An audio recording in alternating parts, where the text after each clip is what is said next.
the foreign exchange component of its activities. Permit me, Mr. President, to also chip in a word here regarding we have for a long time allowed CBN to operate as a government on its own. There is really no transparency in its operation. There is seeming lack of synergy between the financial institutions that the CBN is supposed to oversight and to control. And that is the price we are paying today. So, Mr. President, I wholly support this motion, and I pray that the Senate will do the needful in adopting the prayers as presented in the motion. Thank you. I remain Senator. Support this very, very important motion brought by our brother, Senator Osti Zunaso. I want to say, Mr. President, that there is a wise saying that an unexamined life is not worth living. This country has proceeded with all manners of infractions without investigations being conducted on the affairs of some agencies of government and organizations which have tended to cripple this country. The issue of this foreign exchange backlog, which is the center of this motion, is but a small chip in the irregularities going on in the financial sector in Nigeria. Today, the country is grappling with very serious economic challenges. The financial sector in this country has inflicted so much harm, both on business, entrepreneurial activities, and the economy of this country. The CBN, from this motion, thanks to the new governor of the central bank, Mr. Cardoso, who has decided to speak out, and we heard him loud and clear on this very subject, where a backlog of about $7 million has also carried in this motion paper. $2.4 billion were invalid claims. And if he had not done this, nobody knows, maybe the former central bank governor would have paid everything, and the country will continue to sink. I think that this motion is direct on point, and I believe that the CBN's bank examination department has failed this country over the years. I remember in 2018, in the 8th Senate, where illicit charges on customers was brought by Senator Benga Shafa to the Senate. Overcharges, all kinds of bills are debited on the accounts of customers. Nobody will ever challenge them. And the bank examination department sometimes will go to the branches of these banks, sit for 1 week or 2 weeks, and give them clean reports and go away. They will be settled. We debated it and we argued it and condemned it, but it has not ended. Today, the bank will lend you money and come with all manners of charges, management fee, notification fee, all manners of things. The regulator, which is the CBN, ought to follow this line the CBN governor has come up with. Banks should be held very, very accountable. I'm happy that last week I told the mover of this motion, who is also the chairman of the Senate Committee on Capital Markets, I told him that so many things have been swept under the carpet in this country. We are aware that sometime between 2007 and 2009, there was a gale of public offers sanctioned by the Nigerian Stock Exchange. A lot of Nigerians were ripped off in that exercise. And after that exercise, all those institutions that came to the Nigerian Stock Exchange to raise capital for business, all of them shut down. The banks collapsed. Citizens of this country lost their money to these banks. They were flourishing banks at that time. Fake promotions were made, and citizens jumped in. They collected their monies, and the banks closed shop. Nobody is investigating them now. Some of the MDs have been jailed. I know that the MD of Bank PHB, Mr. Tuche, is in prison. But that does not solve the problem. What about the investors' money? The citizens put their monies down, and they got nothing in return. So this one, I support an immediate investigation, because that will bring a lot of revelations. I'm happy that some moves are being made around now, so that with the ongoing investigation of the former governor of the CBN, things we didn't know, we are beginning to see them. So this investigation is very timely to help us save this economy. The foreign exchange regime in Nigeria has been at the center of the economic crisis we have. Round tripping. You give somebody $2 million, he will not use it for anything. He will make marginal profit of sometimes 200 naira, 200 naira, 300 naira.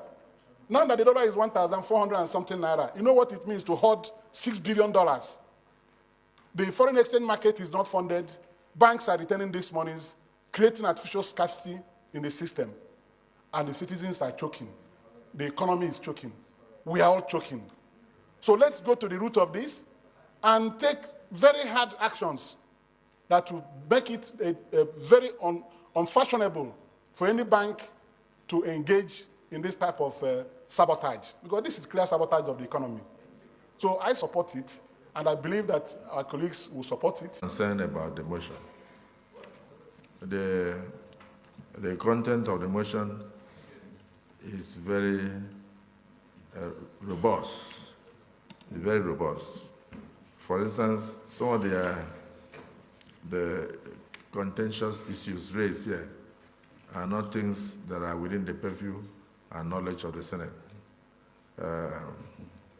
Mindful that in a recent widely publicized interview on Arise Television, Cardoso stated that 2.4 billion out of 7 billion foreign exchange backlog owed to banks, aviation, and other entities.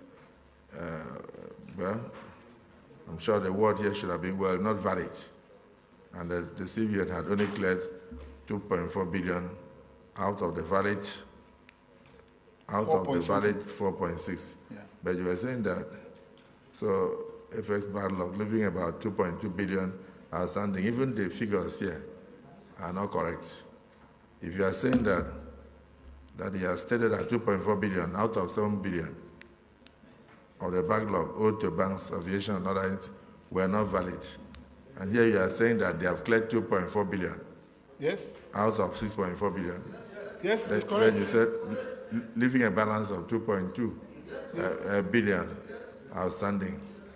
That's one. Then this one notes that notable among this intervention scheme is the Anchor Borrower Program, which the current management of the CBN plans to discontinue. It's not what they say. Have they told the Senate? We resolved yesterday that we are going to invite the CBN governor to a closed session with us, arising from the security discussions, and these are issues we can put before him. Deputy Senate President, yes. Mr. President, I'm quite going to invite. What is speculative here? There's nothing speculative here, please. I believe that since we are going to invite him, Deputy Senate President, you are protected. Since we are going to invite the CBN governor, let's not put the cart before the horse. We should invite him, let him come and explain. By the time he explains, then we'll be able to take action. We can as well bring another motion or do whatever we feel in line with our rules to deal with the matter. But let's wait for him, let him come, we ask questions, we hear his explanations before we take any action. I just submit. On Arise Television, the governor himself actually said out of the 7 billion outstanding forward transactions, 2.4 billion were found to be invalid. They had cleared 2.4 billion, making 4.8, and what they are contending with now is 2.2 billion. 2.2. So that makes 7. But let me now tell you the implication. What I think this memo is trying to, motion, is trying also to do is to also bring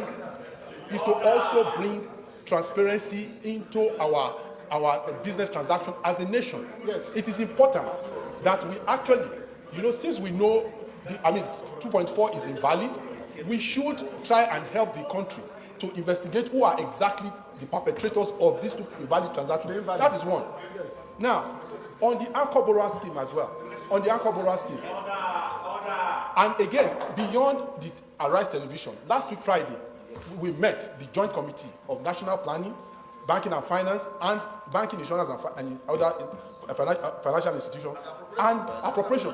He also repeated the same issue. So there is no speculation around this. There's no speculation. That is one. Hello. So let me finish, Mr. President.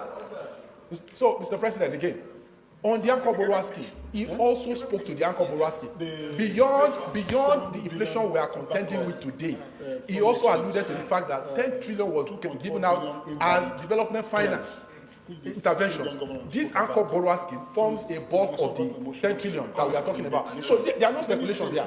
Then lastly, now it will also interest all of us that the current movement in the rate that was witnessed recently, the implication is far-reaching, particularly for those who have borrowed in foreign currency in this country.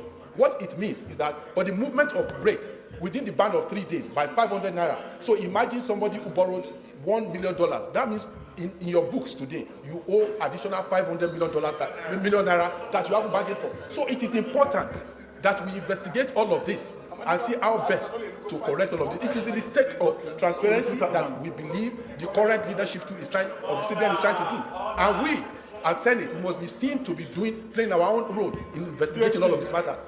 Yes, so this is the economic distinguished colleagues, finance and other institutions, financial institutions. What you are saying, in essence, is that you ought to have brought a report to this Senate on your findings after you had the television interview.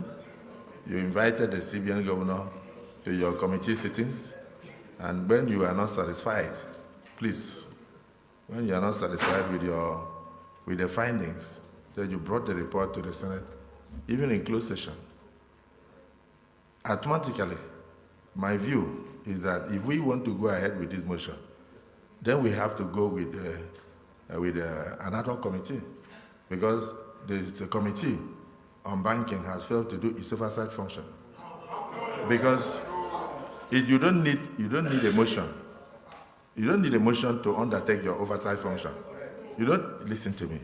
You don't need a motion to undertake your oversight function.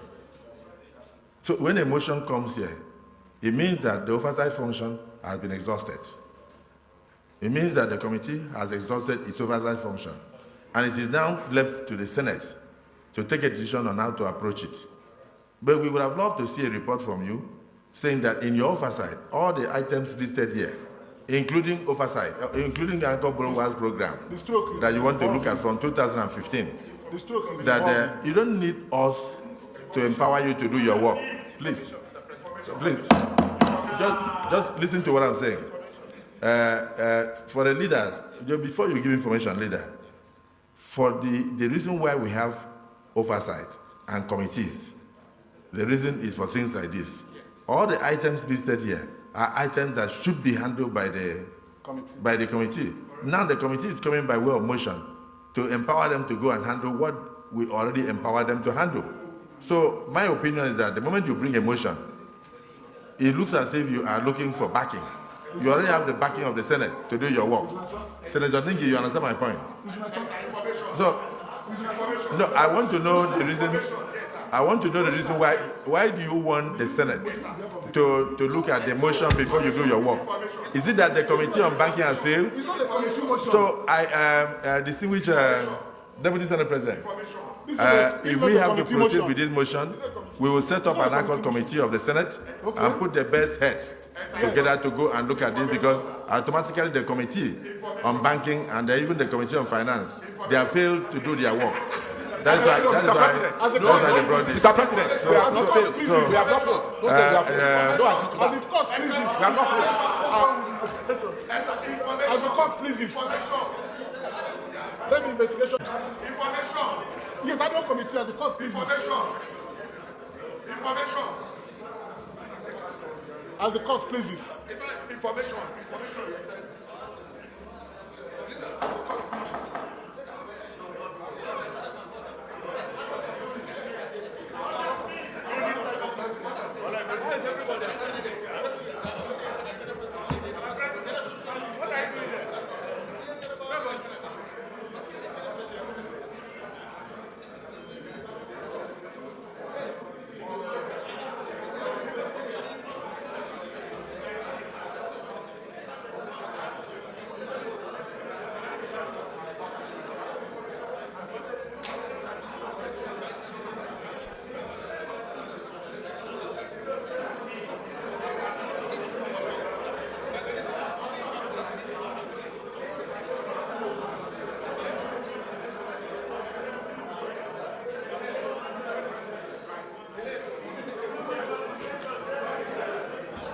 Take your seat, take your seat.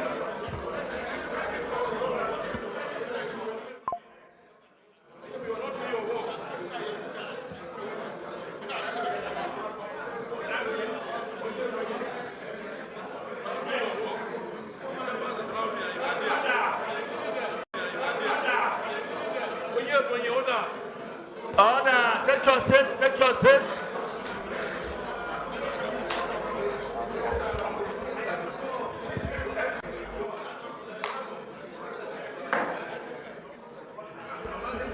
Take your seat, take your seat.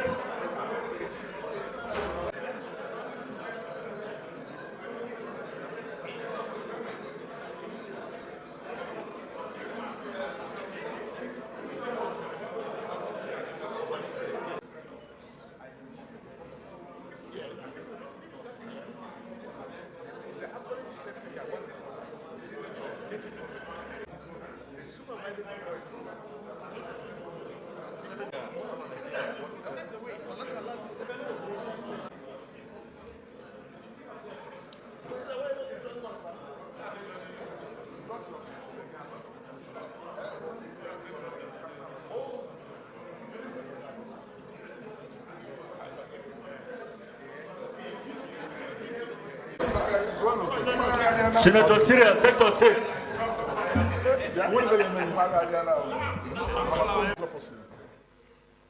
We have noted that this motion contains a lot of very good leads that could lead to recovery of funds for the current administration and could also lead to sanity in the management of the foreign exchange issues in the country. And I have also been well briefed by the chairman of the Senate Committee on Banking and other financial institutions that the committee had also done a holistic job on some aspects of this motion, and that they had not failed to look into the issues and therefore did not overlook the issues. So, and they have a report already waiting. So for that, I commend the chairman of the Committee on Banking and other financial institutions. But we have also consulted amongst ourselves, and we have agreed that there is need for brevity. There is need for brevity, and that we would like to have urgent points for the knowledge of the Nigerian public. For instance, the assertions by the CBN governor on the $7 billion, the invalidity of parts of that money, are things that Nigerians would love to know how they will end, and the Yes. Senate is very interested. Yes. And again, we've also noted the issue of the Anchor Borrowers Program, which actually was started since 2015, and we believe the program was not well managed, and a lot of people are complaining. And the Nigerian public will also want to know more about the Anchor Borrowers Program and the expenses incurred and the kind of results that we achieve, if any. And I think this is important. And then finally, there is also the issue of NAFEM, this continuous rate movement, where you can get a loan today, 3 days later, the rate has changed in a level that it makes nonsense out of your initial decision. And then you can never even achieve anything. That cannot help industry to grow. It cannot also grow the economy. It can lead to creation of jobs. So having looked at most of the very beautiful aspects of this motion, personally, majority of my colleagues are of the view that this motion should be withdrawn now and then and rephrased and represented with, and then more pungent, so the public will know exactly what we are investigating. And so may I invite distinguished Senator Isunaso to address us. Distinguished colleagues, my name is Senator Isunaso. I represent Imo West. Mr. President, after due consultation about this very popular motion that the senators themselves are very popular, I mean, they want the motion. You can see the mood of the Senate and Nigerian public. I have consulted widely, and we're still going to consult more. So in the interim, we will step down the motion and consult more before representing the motion, so we can make it very concise and bring out the salient points that we want to address. On this note, Mr. President, I wish to move that we step down, the Senate do step down this motion and present it at another date. Thank you. Second the motion. Yeah, okay. So I write to second the motion that this motion be withdraw and represent. That this motion should be withdrawn, refreshed, reframed, and represented to the Senate to ensure the understanding of Nigerians and bring out the pungent and cogent points that must be investigated and for the benefit of the Nigerian economy. Now, the mover of the motion has applied to withdraw it and represent it in a way that the Senate has suggested, and it has been seconded by Senator Olamileko. Those who are in support that this motion be withdrawn now for represented in the next legislative day, say aye. Aye. Those against say nay. The ayes have it. Leader of the Senate.